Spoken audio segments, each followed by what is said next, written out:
Hello, Unbrick Me here, and today I'll be ranking every single LEGO Technic set of 2016. This was one of the best years ever for LEGO Technic. Without any further ado, let's begin. At number 10 we have these awesome pullback cars, which I have combined for this list. The Getaway Racer looks phenomenal, and it resembles a Mad Max car a little. I love the flames on the panels, the golden wheel discs, and pretty much every aspect of the set is flawless. The Police Interceptor looks great as well. I love the transparent red and blue bionicle pieces for the siren. I do prefer the Getaway Racer over this one, but the Police Interceptor is still a phenomenal pullback car. If you bought both of these, you could actually recreate a little police chase, and not only that, you could combine them into a single pullback car. LEGO made official instructions for this model, and it looks absolutely beautiful with 6 wheels. It combines the best aspects of the Police Interceptor as well as the Getaway Racer. I wish LEGO would do combiner models with their current pullback cars.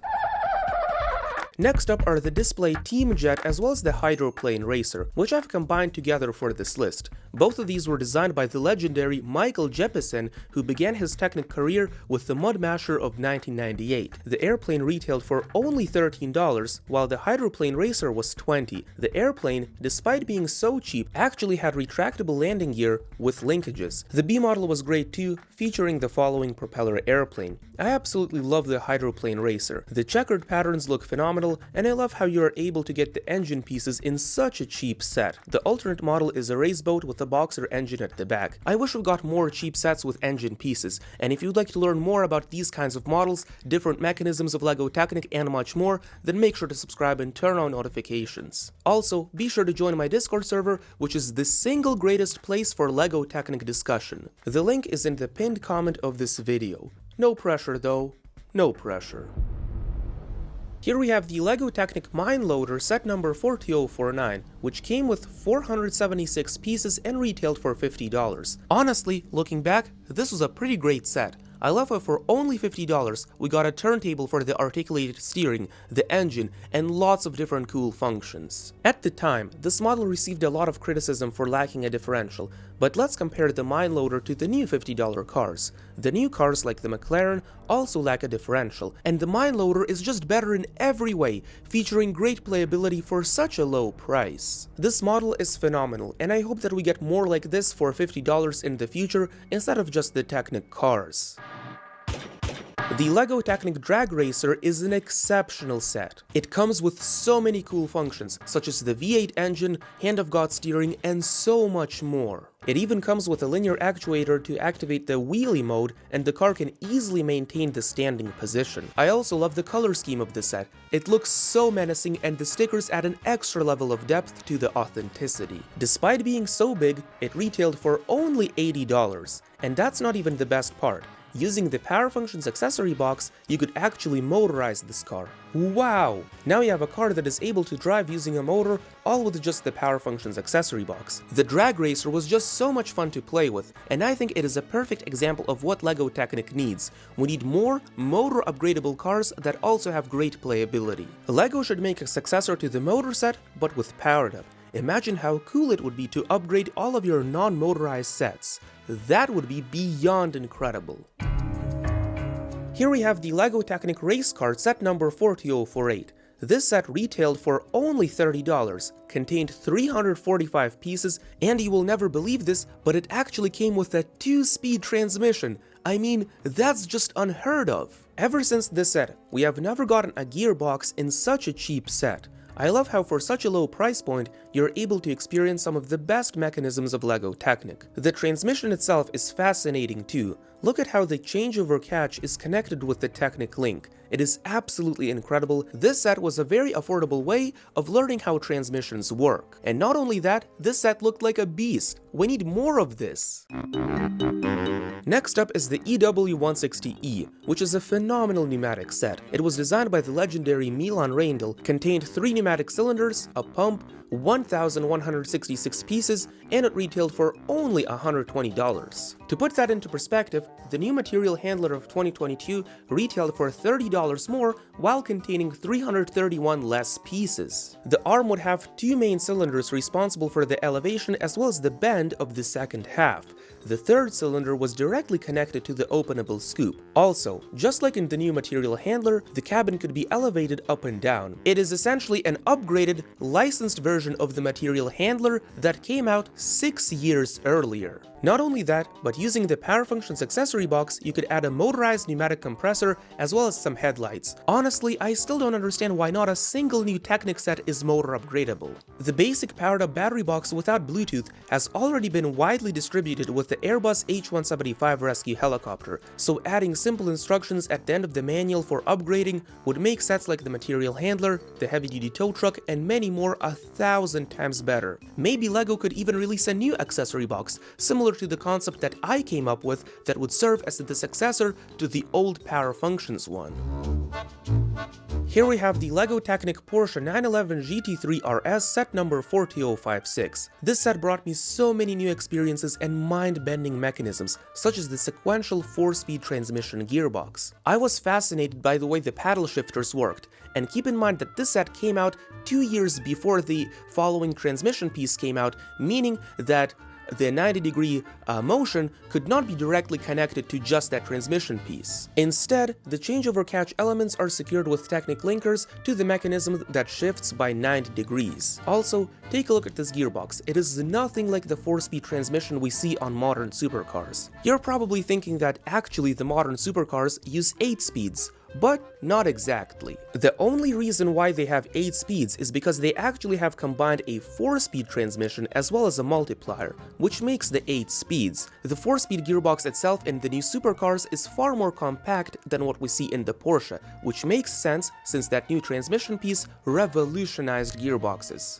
Honestly, this Porsche supercar is the best one that LEGO Technic has ever done. It's even better than the Bugatti. It was just more fascinating to me. And look at the paddle shifters. In the Porsche, they are built completely differently while providing the same 90-degree movements of the axle. Personally, I have noticed that the paddles in the Porsche work a little better than the new ones, and I prefer the older ones. Also, did you know that if you assemble the set exactly by the instructions, the speeds will be out of order? The original order is 1, 3, 2, 4, but by simply swapping these pairs of gears here, your transmission becomes truly sequential, going in order from the 1st to the 4th speed. I used to think that this was just an error in the instructions, but the LEGO company itself stated that the unusual order made the transmission run smoother. From testing, I have found zero difference in the performance of the transmission. Therefore, I recommend that when building the Porsche, or if you already have it built, make sure to modify it. It will make the gearbox a billion times better. Next up is the LEGO Technic Heavy Lift Helicopter 42052, which was designed by Milan Reindl. It came with 1,042 pieces and it retailed for $140. That is an incredible deal, especially considering that for $10 more, we got the disappointing material handler. Milan Reindl absolutely knocked it out of the park with this model. The helicopter used coaxial rotors, meaning the two propellers on top of each other spun in the opposite directions. Therefore, the need for a tail rotor was eliminated, since the counter-rotating propellers balance each other out. When looking at the propellers, you are left standing in awe. How is this even possible? Well, the bottom propeller is connected to a turntable, while the top one uses an axle that goes through the center of the turntable. Therefore, the two motions can be completely independent. Furthermore, the helicopter came with an openable ramp at the back, openable cargo doors, as well as the winch. All of these functions were controlled by a distribution gearbox, and these types of gearboxes are not often seen these days since they have largely been replaced by the multi-directional gearbox. On top of that, we even got a few manual functions, such as the control surfaces at the tail. This set is absolutely phenomenal and definitely a must-have for any aviation fan. Also, did you know that the designer of the first practical helicopter that took flight in 1939 was actually designed by Igor Sikorsky, who was Ukrainian, and that is incredible!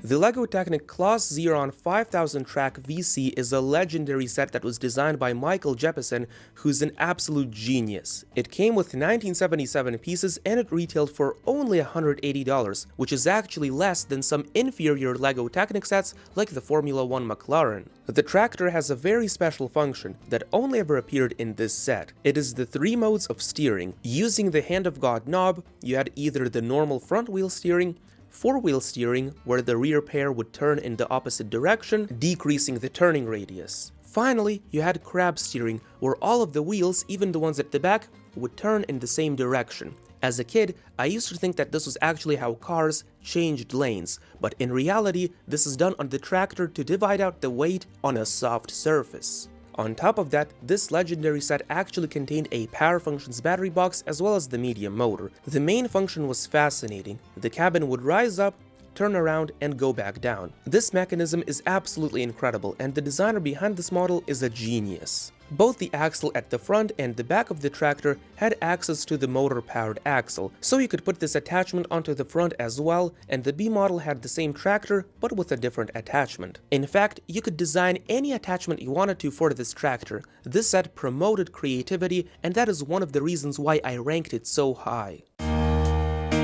Finally, at number 1, we have the single greatest set of the year, which is the bucket wheel excavator. This legendary legend was designed by the legendary Marcus Kosman, who's a legendary legend. Say that 3 times fast. Let me explain why this set is so groundbreaking. The bucket wheel excavator retailed for $280 and contained 3,929 pieces, making it the biggest LEGO Technic model ever at the time. It was the first set in the series of giant Technic models, and it had some incredible mechanisms. When you turned everything on, the bucket wheel would scoop up the pieces. After that, they would be dropped onto the first conveyor belt. Then, the pieces land on the second belt until they finally reach the end and are dumped somewhere else. This is essentially a great ball contraption or a marble run done in a single set. Also, this set could drive forwards and backwards, and the superstructure could turn, all from a single power functions XL motor, and the functions would be controlled by a multi-directional gearbox. The second conveyor belt had a very interesting function. First, notice this gear wheel. If you turned it, the conveyor belt would turn in the respective direction. But not only that, see this gearbox? First, it locks the position of the belt, but more importantly, it locks that position relative to the ground, meaning that as the superstructure is turning, the position of the belt is the same, so it dumps out the pieces into the same spot. Wow, isn't that just incredible? This set was criticized at the time because the bucket wheel could stop very easily, but I would disagree with you there. This was actually caused by the 2 clutch gears here in the gearbox. By simply removing the clutch gears and replacing them with standard 24-tooth gears, this problem was easily solved. The B model of the set was the mobile aggregate processing plant, which you could put under the bucket wheel excavator and it would mechanically sort your pieces. That's absolutely insane. Also, I would like to give you a little bit of a teaser. Check this out. I have the following sets in my possession, and if you would like to get my reviews on them, make sure to subscribe and turn on notifications. This is your Unbrick Me here, and I'll see you in the next one.